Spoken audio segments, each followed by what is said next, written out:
Some things will change after the pandemic, and one of the likely ones is that opposition to genetically modified organisms will be much diminished.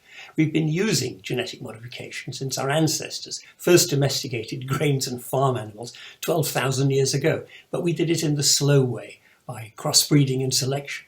When we found out how to do it faster, by inserting useful traits from one organism into another, some environmental lobby groups discovered they could attract funding by running scare campaigns against it.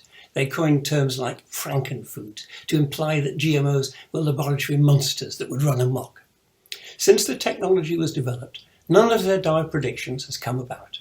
Americans have been eating GM foods for most of this century with no ill effects at all, and several useful organisms have been developed to help solve some of our problems.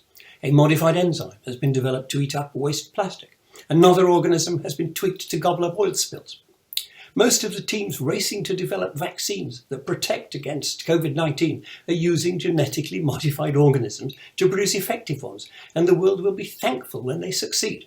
There's a Canadian company genetically modifying tobacco plants to grow proteins that would normally be done in eggs, taking longer and at a higher cost. The argument about GMOs is that they should be banned until they are proven safe. This is absurd, because nothing can be proven safe. It's more valid to ask if they present a greater or less risk than their traditional non-modified rivals.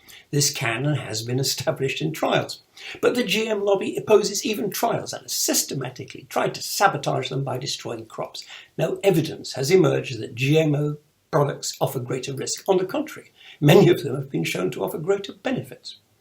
One of the greatest benefits is offered by golden rice, modified to incorporate vitamin A, whose absence in the diet of poorer countries leads to malnutrition, blindness and death, especially among children. The NGO campaigns against it have prevented its use, and a Johns Hopkins study published late last year puts the death toll caused by their actions at several million lives. The variety is made open source and non-profit to farmers in needy countries, but has been opposed as a Trojan horse that threatens to break a blanket ban. It does, it should, and it will, and more countries are now beginning to approve its use. After the pandemic has been defeated, helped by organisms genetically modified to fight it, countries will look more objectively at the benefits GMOs offer, and those who accept those benefits will prosper more than those who continue to resist them.